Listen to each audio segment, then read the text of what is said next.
Eu sabia que o carro ia quebrar. Não era intuição, era experiência. Trabalho como mecânica automotiva há 11 anos. Nos últimos 6, sou dona da minha própria oficina. Já consertei de tudo: caminhão de entrega, carro de luxo, ambulância, até um ônibus escolar que chegou com metade do motor praticamente derretido. Motores falam, eles dão sinais. E aquele carro estava gritando. Minha irmã Camila não quis ouvir. Você está exagerando, Marina. Ela disse isso sem nem levantar os olhos do celular. Estávamos no estacionamento do hotel onde ela ia se casar no dia seguinte. O carro estava ali para a foto de chegada dos noivos. Uma limusine branca antiga, dessas que aparecem em revistas de casamento. Linda. Impecável nas fotos. Mas quando o motorista ligou o motor para estacionar, eu ouvi um estalo metálico curto. Depois uma vibração irregular. Quem trabalha com motor reconhece isso na hora. Eu me aproximei. Posso ver um minuto? O motorista hesitou, mas abriu o capô. E ali estava. A correia auxiliar estava rachada. Não completamente partida ainda, mas perto. E pior, a bomba d'água já estava começando a travar. Eu respirei fundo. Esse carro não vai aguentar amanhã. Camila finalmente levantou os olhos. Como assim? A correia está no fim. Se ela quebrar, o motor superaquece em minutos. Ela cruzou os braços. Esse carro veio de uma empresa de luxo. Isso não muda a física. Marina. Ela suspirou como quem fala com uma criança. Você conserta carros velhos na sua oficina. Esse aqui é um carro clássico de evento. Aquela frase veio com a mesma entonação que ela usava desde que eu tinha 19 anos e decidi não fazer faculdade. Eu sei. Eu tenho mecânicos que trabalham comigo na empresa. Eu também. Não, você não entendeu. Ela sorriu daquele jeito educado que sempre me incomodou. Eu contratei profissionais. Eu fiquei olhando para ela por um segundo. 11 anos desmontando motores. Milhares de horas dentro de oficinas. Centenas de carros salvos na estrada. Mas para Camila, eu ainda era apenas a irmã que mexe com graxa. Eu tentei mais uma vez. Só deixa eu trocar a correia. Leva 20 minutos. Ela balançou a cabeça. Você está tentando criar problema. Eu estou tentando evitar um. Marina. Agora o sorriso tinha desaparecido. Não estrague meu casamento. Eu respirei fundo. Eu só estou dizendo que esse carro não vai chegar até a igreja. Ela riu. Não foi uma risada nervosa. Foi aquela risada curta de quem acha algo absurdo. Claro. Depois acrescentou. Você está com inveja. Eu não respondi. Aprendi há muito tempo que discutir com Camila é como discutir com uma parede elegante, bonita, bem vestida, mas absolutamente impermeável à realidade. Então eu apenas fechei o capô. Tudo bem? Ela já estava voltando para dentro do hotel. Espero que você esteja errada. Eu fiquei olhando o carro por mais alguns segundos. Depois caminhei até minha caminhonete, abri a porta e fiquei ali parada, porque eu conheço motores. E também conheço minha irmã. Então fiz a única coisa que fazia sentido. Abri o compartimento de ferramentas, peguei uma correia nova e coloquei no banco do passageiro, por precaução. Camila sempre achou curioso que eu virei mecânica. Não no bom sentido. Ela usa a palavra curioso como quem diz estranho ou inconveniente. Nós crescemos na mesma casa, mesmo bairro, mesma escola. Mas nossas vidas tomaram caminhos muito diferentes. Camila fez faculdade de administração, depois MBA, depois virou gerente de marketing em uma empresa grande. Ela fala em reuniões, viaja de avião, usa salto alto até para ir ao supermercado. Eu abri minha oficina aos 25, uso macacão azul, tenho óleo de motor permanentemente debaixo das unhas e ganho bem. Mas para Camila isso nunca contou muito. Em todos os almoços de família sempre vinha algum comentário. E a oficina? Ou então, você ainda está trabalhando com carros? Como se fosse uma fase, como pintar o cabelo de azul, ou fazer tatuagem. Uma vez ela até disse, eu admiro sua coragem. Eu perguntei coragem para quê? Ela respondeu, para trabalhar com algo tão diferente. Mas o comentário que mais ficou na minha cabeça aconteceu 2 anos atrás. Estávamos num jantar de aniversário da minha mãe. Alguém perguntou quantos funcionários eu tinha na oficina. 4. Camila levantou a sobrancelha. Sério? Sim. Eu sempre achei que fosse só você lá. Ela disse isso sorrindo. Mas não era exatamente um elogio. Foi naquela noite que eu percebi uma coisa importante. Camila não me via como uma profissional. Ela me via como alguém que teve um hobby que deu certo. Então, quando ela anunciou o casamento com Eduardo, 3 meses atrás, eu fiz o que qualquer irmã faria. Se precisar de ajuda com transporte, posso cuidar dos carros. Ela riu. Obrigada, mas já contratei uma empresa. Claro que tinha contratado. Camila sempre contrata empresas caras. Empresas famosas. Empresas que aparecem em revistas. Como a da limusine branca. A mesma limusine que naquele momento estava estacionada no hotel com uma correia a 2 minutos de se partir. Na manhã seguinte, acordei às 6. Não porque precisava, mas porque mecânicos aprendem a confiar no próprio instinto. E meu instinto estava gritando. Eu preparei café. Depois caminhei até a oficina. Peguei minha caixa de ferramentas portátil. Coloquei na caminhonete. E dirigi até o hotel onde o casamento aconteceria. Ninguém tinha me pedido para ir. Camila também não. Mas experiência ensina certas coisas. Como, por exemplo, correias não esperam cerimônias. Elas quebram quando querem. E normalmente no pior momento possível. Quando cheguei ao estacionamento, o carro ainda estava lá, brilhando sob o sol da manhã. Impecável. Perfeito. Mentiroso. Eu fiquei olhando o motor por alguns segundos e pensei seriamente em trocar a correia escondida. Mas então imaginei a reação da minha irmã se descobrisse. Respirei fundo. Fechei a caminhonete e decidi esperar. Porque às vezes as pessoas só acreditam em mecânicos depois que o carro para. E eu tinha quase certeza absoluta de que aquele carro ia parar. O casamento estava marcado para começar às 4 da tarde. Às 3h20, o estacionamento do hotel já estava cheio. Fotógrafos andando de um lado para o outro. Floristas ajustando arranjos. Um violinista afinando o instrumento perto da entrada. Eu fiquei sentada na minha caminhonete, estacionada no canto mais distante, observando. Não era exatamente o lugar onde uma convidada deveria estar. Mas eu não tinha vindo como convidada. Eu tinha vindo como mecânica. Às 3h30, o motorista da limusine apareceu. Ele caminhava com aquele tipo de confiança calma de quem faz o mesmo trabalho todos os fins de semana. Abriu a porta do carro. Sentou. Girou a chave. O motor ligou. E imediatamente eu ouvi de novo. A vibração irregular. Mais alta agora. Mais áspera. Eu fechei os olhos por um segundo. Aquilo não era mais um aviso. Era contagem regressiva. O motorista deixou o motor funcionando por alguns minutos, provavelmente para o ar-condicionado gelar o interior. Depois desligou. Saiu do carro e entrou no hotel. Fiquei olhando o carro. O relógio do painel da minha caminhonete marcava 15h42. 18 minutos para a cerimônia.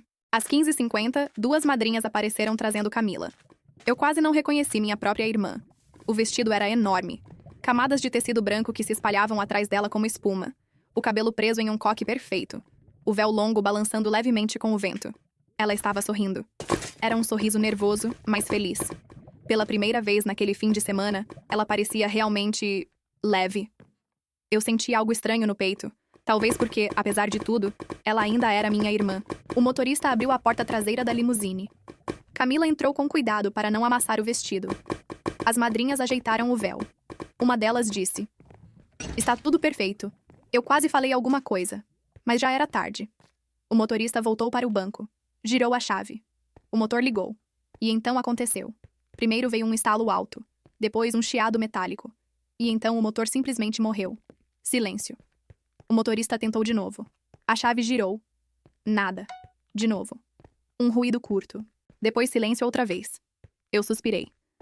Porque quando uma correia quebra, não existe negociação. O motorista saiu do carro. Abriu o capô. Ficou olhando para dentro como se estivesse esperando que o motor explicasse o que tinha feito. Uma das madrinhas perguntou: "O que aconteceu?" Ele respondeu: "Deve ser algo simples." Mas eu já estava descendo da caminhonete. Quando cheguei perto, vi exatamente o que esperava. A correia estava partida. Metade ainda presa. Metade pendurada. Eu ouvi a porta traseira da limusine abrir. Camila colocou a cabeça para fora. "Por que paramos?" O motorista hesitou. "Parece que tivemos um pequeno problema mecânico." Ela franziu a testa. "Pequeno quanto?" Ninguém respondeu. Então ela me viu, parada ao lado do capô aberto, com minha caixa de ferramentas na mão. Por um segundo, ninguém disse nada. Então Camila falou: "Você está brincando comigo." Camila saiu da limusine com cuidado. O vestido era tão grande que 2 madrinhas tiveram que segurar a cauda. Ela caminhou até mim devagar. Muito devagar. Quando parou na minha frente, cruzou os braços. "Isso é algum tipo de piada?" Eu balancei a cabeça. A correia quebrou. Ela olhou para o motor. Depois para mim. "Você fez isso?" Eu pisquei. "O quê?" "Estragou o carro." Por um segundo eu achei que tinha ouvido errado. "Camila, você disse ontem que ele ia quebrar." "Porque eu vi que ia quebrar." "Que conveniente." O motorista finalmente falou. "Senhora, eu acho que..." "Não agora!" Ela levantou a mão sem olhar para ele. Depois voltou a me encarar. Você realmente precisava fazer isso hoje? Algo dentro de mim ficou muito quieto naquele momento. Eu respirei fundo. Eu trouxe uma correia nova. Ela riu. Uma risada curta, sem humor. Claro que trouxe. Porque eu sabia que isso ia acontecer. Ela olhou ao redor. O violinista tinha parado de tocar. Os fotógrafos estavam fingindo ajustar câmeras. Todo mundo estava ouvindo. Quanto tempo? Ela perguntou. 20 minutos. A cerimônia começa em 10. Então vamos precisar de ajuda. Uma das madrinhas falou. Camila, talvez... Ela levantou a mão novamente. Depois olhou para mim e disse uma coisa que eu nunca vou esquecer. Se você estragar mais alguma coisa, eu juro que nunca mais falo com você. Eu assenti. Então é melhor eu começar. Eu abri minha caixa de ferramentas, arregacei as mangas do macacão e mergulhei metade do corpo dentro do capô da limusine. Motores não se importam com drama. Eles só obedecem à mecânica. E naquele momento, salvar aquele casamento era apenas mais um trabalho. Só que com uma plateia muito maior. Existem 2 tipos de concerto. O primeiro é aquele feito com calma, dentro da oficina, com todas as ferramentas à mão. O segundo é feito em estacionamento, com gente olhando por cima do seu ombro enquanto o tempo corre. Eu estava no segundo. O motor ainda estava quente quando comecei a soltar as peças que bloqueavam a correia. A limusine tinha um compartimento apertado, daqueles em que cada parafuso parece estar escondido de propósito.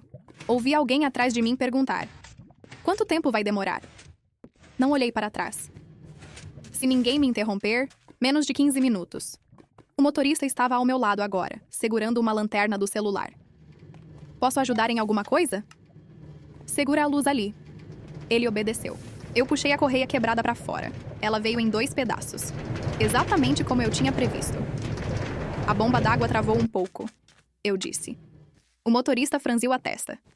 Isso é grave? Seria... se a cerimônia fosse amanhã. Ele soltou uma pequena risada nervosa. Atrás de mim, ouvi o barulho de tecido se movendo. Camila estava ali ainda. Você tem certeza que isso vai funcionar? Eu continuei trabalhando. Sim. Porque tem 150 pessoas esperando. Eu sei. E meu casamento começa em 8 minutos. Eu terminei. Silêncio. Eu encaixei a nova correia nas polias. Girei manualmente o sistema para garantir que tudo estava alinhado. Motores são como relógios gigantes. Se uma peça estiver meio milímetro fora do lugar, tudo falha. Quando terminei, limpei as mãos em um pano. Tenta ligar.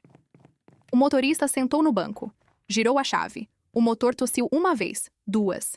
Depois, ligou. Desta vez, o som era diferente. Suave. Estável. Sem vibração. Eu sorri. Pronto. Por um segundo, ninguém disse nada. Então, uma das madrinhas começou a bater palmas. Depois outra. O motorista saiu do carro olhando para o motor como se tivesse presenciado um truque de mágica. Camila ficou parada, me olhando. Mas não disse obrigada. Ela apenas entrou na limusine. E disse: Vamos. A limusine saiu do estacionamento exatamente às 15h58. 2 minutos antes da cerimônia. Eu fiquei ali parada enquanto o carro desaparecia na esquina. Minhas mãos ainda estavam sujas de graxa. Meu macacão também. Olhei para o relógio. Depois suspirei. Peguei minha caixa de ferramentas. Voltei para a caminhonete. Eu poderia ter ido embora naquele momento. Tecnicamente, meu trabalho estava feito. Mas algo me fez ficar. Talvez curiosidade. Talvez teimosia.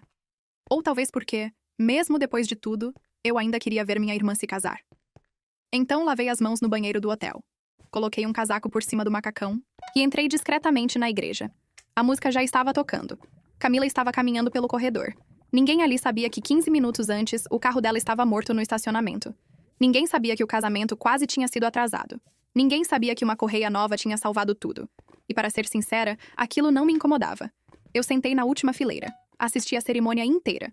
Quando o padre perguntou se alguém tinha algo contra aquele casamento, eu quase ri. Porque, tecnicamente, quem quase impediu aquele casamento foi um pedaço de borracha de 40 centímetros. A cerimônia terminou com aplausos. Camila e Eduardo se beijaram. As pessoas se levantaram. Eu saí antes da multidão. Não queria aquela conversa estranha depois. Nem aquele tipo de agradecimento que as pessoas dão quando não sabem o que sentir. Eu já estava entrando na caminhonete quando ouvi alguém chamar meu nome. Marina! Era o motorista da limusine. Ele veio correndo. Espere. Ele parou na minha frente, ainda sem fôlego. Eu queria te agradecer. Não precisa. Precisa sim. Ele apontou para o carro. Aquela correia teria parado o motor no meio da estrada. Eu dei de ombros. Motores avisam. Ele ficou me olhando por um segundo. Depois disse algo curioso. Você devia trabalhar para eventos. Eu ri. Eu tenho uma oficina. Não, eu estou falando sério. Ele apontou para a igreja. Casamentos são cheios de coisas que quebram. Eu estava prestes a responder quando outra voz apareceu atrás dele. Uma voz calma, elegante. Ele está absolutamente certo. Eu me virei. Era a mãe do noivo. Ela estava parada a poucos metros de distância. Vestido azul escuro. Cabelo preso com perfeição. E aquele tipo de postura que algumas pessoas têm quando estão acostumadas a comandar coisas. Ela caminhou até mim. Você é Marina, certo? Sou. Ela estendeu a mão. Sou Helena, mãe do Eduardo. Apertei a mão dela. Prazer. Ela sorriu. Eu assisti tudo. Eu franzi a testa. Tudo? Da janela do hotel. Ela apontou para o prédio atrás da igreja. Eu estava olhando o estacionamento quando o carro parou. Então ela disse algo que me pegou de surpresa. Você trabalha muito bem sob pressão. Eu dei de ombros. Motores não ligam com drama. Ela riu. Uma risada sincera. Depois ficou em silêncio por alguns segundos, observando minha caminhonete, observando minha caixa de ferramentas, observando minhas mãos ainda um pouco sujas. Você tem cartão? Eu pisquei. Cartão? Do seu negócio. Eu procurei na carteira e entreguei um. Ela leu. Oficina Andrade, mecânica especializada. Ela assentiu lentamente. Interessante. Então guardou o cartão. Acho que vamos nos falar novamente. Eu inclinei a cabeça. Sobre o quê? Ela sorriu. Sobre oportunidades. Depois se virou e voltou para a igreja. Eu fiquei ali parada por alguns segundos, sem entender muito bem o que tinha acabado de acontecer. Então entrei na caminhonete e fui embora. 2 horas depois eu estava na oficina. O silêncio da oficina à noite sempre me acalma. Ferramentas organizadas, cheiro de óleo, metal, motores esperando para serem consertados. Eu estava limpando uma chave inglesa quando meu telefone vibrou. Uma mensagem. Número desconhecido. Marina, aqui é Helena, mãe do Eduardo. Eu sentei na bancada. A mensagem continuava. Eu gostaria de conversar com você amanhã de manhã. Tenho uma proposta que talvez mude seu negócio. Fiquei olhando para a tela. Depois digitei. Sobre o que exatamente? A resposta veio quase imediatamente. Casamentos. Eu ri sozinha dentro da oficina. Motores, casamentos. Não parecia uma combinação muito lógica. Mas algo me dizia que aquela história ainda não tinha terminado. Nos encontramos no dia seguinte em um café. Helena chegou exatamente no horário. Pediu chá. E foi direto ao ponto. Eu tenho uma empresa de organização de eventos. Eu levantei as sobrancelhas. Eventos grandes. Casamentos. Festas corporativas. Celebrações. Ela apoiou as mãos na mesa. E existe um problema recorrente. Qual? Coisas quebram. Eu sorri. Isso não é novidade. Não, mas quase ninguém planeja para isso. Ela tomou um gole do chá. Ontem você fez algo raro. Troquei uma correia. Não. Ela balançou a cabeça. Você resolveu um desastre antes que ele acontecesse. Ela fez uma pausa. Eu quero alguém assim na minha equipe. Como mecânica? Como especialista em emergências. Eu fiquei olhando para ela. Emergências de casamento? Ela assentiu. Carros que não ligam, estruturas que quebram, equipamentos que falham. Helena se inclinou levemente para frente. Você tem calma, experiência e pensa rápido. Depois disse a frase que eu menos esperava ouvir. Eu quero te contratar. Eu fiquei em silêncio por alguns segundos. Depois perguntei. Por que eu? Helena respondeu sem hesitar. Porque você foi ignorada. Mesmo assim, ajudou. Ela colocou o chá na mesa. Pessoas com esse tipo de caráter são raras. Naquele momento, meu telefone vibrou novamente. Era Camila. Uma mensagem curta. Obrigada pelo carro ontem. Fiquei olhando para a tela. Não era um pedido de desculpas. Mas também não era nada. Para Camila, aquilo já era um grande passo. Eu bloqueei o telefone. Olhei para Helena e sorri. Acho que podemos conversar. Porque às vezes a única pessoa que realmente vê seu valor é alguém que estava olhando pela janela enquanto todo o resto do mundo estava ocupado com a festa.